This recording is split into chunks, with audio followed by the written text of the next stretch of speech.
you are doing well. I would like to ask you about Roy. How refreshing for you is to have a so talented teammate like him, and what impressed you most about his game? Rui's been good, been crazy, consistently being aggressive, um, which has been big for us. And you see the last, week or so. Chase? Yeah, Russ, when you have a young player like Denny, who, Coach Brooks was just talking about how, there's ups and downs because he's a rookie. What can you do to try to help him become a more consistent contributor?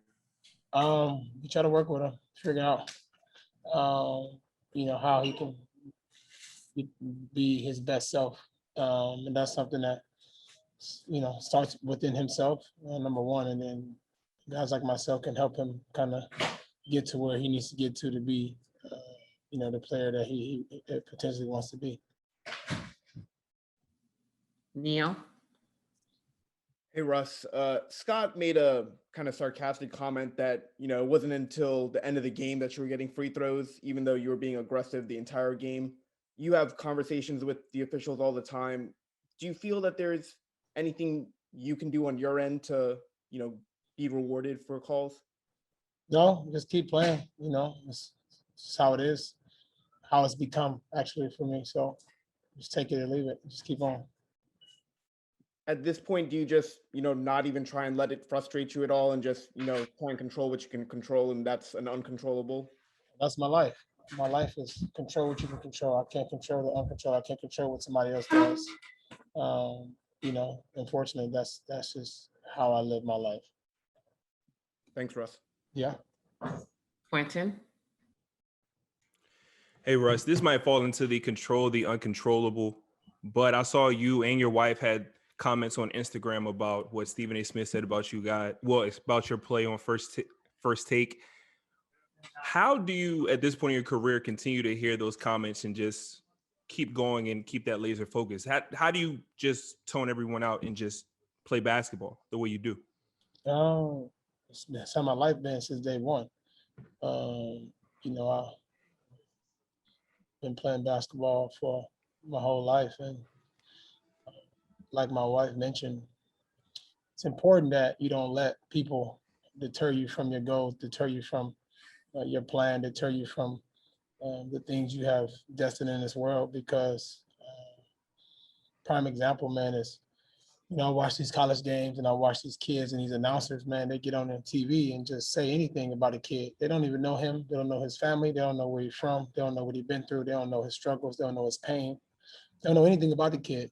But one thing said on TV can determine how you perceive this kid on TV, which will allow him not to be able to reach his goals, which will allow him not to be able to get drafted, which will allow him not to take care of his family, which will now not create generational wealth, which now makes our people and the minorities, the underserved community, which makes that gap. It's way bigger than basketball. That's my entire life focus. And my wife, that's what she's mentioning, because we talk about all the time, is that, I sit back, I don't say much. I don't like to go back and forth about people. But one thing I won't allow to happen anymore is let people create narratives and constantly just talking shit for no reason about me, because I lay it on the line every night, and I use my platform to be able to help people all across the world, and nobody can take that away from me. I've been blessed to be able to have a platform to do it, and like I said before, a championship don't change my life. I'm happy. I was a champion once I made it to the NBA. Like, I grew up in the streets. I'm a champion. Like, nobody can. I don't have to be an NBA champion. I know many people that got NBA champions that's miserable, have done nothing for their community, have done nothing for the people in our world. And for me, man, my legacy, like I mentioned before, is not based on what I do on this court. I'm not gonna play basketball my whole life. My legacy is what I do off the floor. How many people I'm able to impact and inspire along my journey, man. And that's how I keep my head down and keep it pushing, because it's very important that you don't let the negativity seep in, because it's been like that my whole career. Honestly, there's no other player that kind of takes the heat that I take constantly. But I take it as positive because obviously I'm doing something right if people talking about me. And that's how I feel. And I stay my best foot forward, stay prayerful, keep my family close and keep it like that. Appreciate that, Russ. Yeah. Thank you. Yeah. Have a good night, everybody.